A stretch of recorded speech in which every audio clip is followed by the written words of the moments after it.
क्या कहेंगे? पहलगाम में जो हमला हुआ उसकी सबसे कड़े लफ्ज़ों में हम उसकी मजम्मत और निंदा करते हैं, क्योंकि वो एक बहुत ही खूबसूरत जगह है जिसको अगर जहाँ भी दुनिया में अगर कहीं कहीं बताया गया है जन्नत है तो कश्मीर में है। पहलगाम में खुद गया हूँ, जिस जगह पर हमला हुआ उसको मिनी स्विट्ज़रलैंड कहते हैं। बहुत सारे लोग बड़ी उम्मीदों के साथ बड़े अरमान सजा करके कश्मीर जाते हैं। उसमें जो आतंकवादी हमला हुआ पाकिस्तान की तरफ से, हम पाकिस्तान सरकार को अपील करते हैं कि ज़्यादा दिन तक तुम्हारे ऊपर चलेगा नहीं।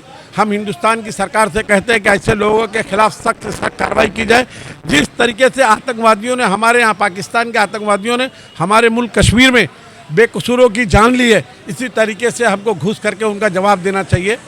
मैं आपको बता दूं कि जो लोग कुछ मीडिया गोदी मीडिया के लोग हिंदू मुसलमान इसमें भी कर रहे हैं, लेकिन मैं आपको बता दूं कि वहाँ पर जितने भी हिंदू धर्म के बड़े तीर्थ स्थान हैं, धाम हैं, चाहे वो शिवलिंग हो चाहे वो जो भी हो, वहाँ पर जो खच्चर चलता है, जो खच्चर लेकर के जाते हैं ऊपर 4-4 किलोमीटर ऊपर, वो हिंदू भाइयों को बिठा करके वो मुसलमान होते हैं। तो वहाँ पर हिंदू मुसलमान की कोई बात नहीं है।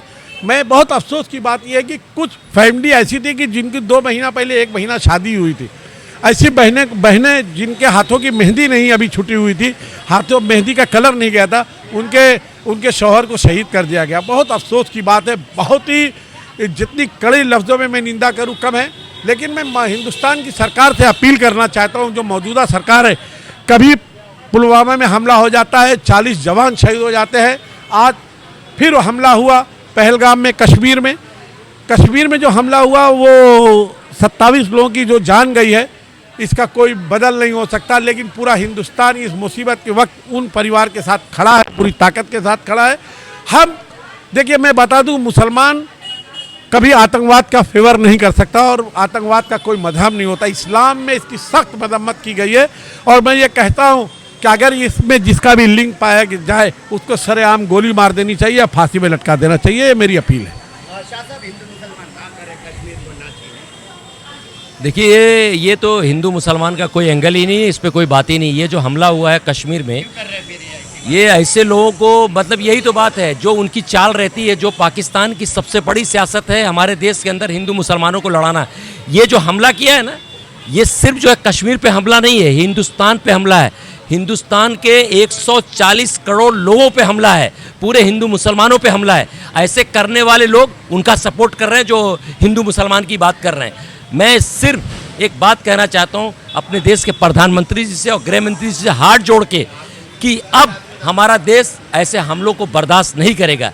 इस तरीके से आतंकवादी घुस के, जिस तरीके से कश्मीर में, जिस तरीके से निर्दोष लोगों को, जहाँ घूमने का टूरिस्ट पॉइंट है, जहाँ पे आदमी घूमने के लिए जाता है, हमेशा जो है एक साल 2 साल के बाद एक प्लान बनाता है कि सोच के साथ जाता है, वहाँ ऐसे कायर आतंकवादी आकर निर्दोष लोगों पर हमला करते हैं। ऐसे लोगों को जहन्नुम में भी जगह इतने घटिया, इतने, इसके बारे में बोला नहीं जा सकता, शब्द नहीं है मेरे पास कि कितनी बड़ी मैं निंदा करूं जो हरकत किया। और कहीं ना कहीं पाकिस्तान का कनेक्शन, ऐसा लगता है कि हमारे देश को लड़ाने के लिए जिस तरीके से ये हरकतें हो रही हैं, इसको सबको समझना पड़ेगा। और हिंदू मुसलमान करने वालों को पहले इस बात को सोचना पड़ेगा कि उनकी यही प्लानिंग होती है कि हमारे देश में लोगों को आपस में लड़ाया जाए। तो इस पे ना जाते हुए जिन आतंकवादियों ने हमला किया है, हमारी देश की सरकार सक्षम है और मैं जानता हूं इसका बदला बहुत जल्द से जल्द सरकार लेगी। क्या चेतावनी ऐसे आतंकवादियों को? ऐसे आतंकवादियों से और आतंकवादियों के आकाओं से भी हमारी चेतावनी कि हमारा देश एक है, 140 करोड़ का देश है, ये एक है। हिंदू मुस्लिम सिख ईसाई इस गुलशन के फूल, यहाँ किसी को सूल समझना होगी भारी भूल। इन्हीं सबों से मिलके बना है अपना हिंदुस्तान, मेरा प्यारा हिंदुस्तान, सबका प्यारा हिंदुस्तान। हिंदुस्तान इन आतंकवाद के खिलाफ हमेशा लड़ता रहेगा और लड़ेगा। और इंशाअल्लाह ये बुज़दिल कायर लोग जिस तरीके से निर्दोष लोगों की हत्या किए हैं, इंशाअल्लाह उनका जवाब हिंदुस्तान की सरकार जरूर देगी।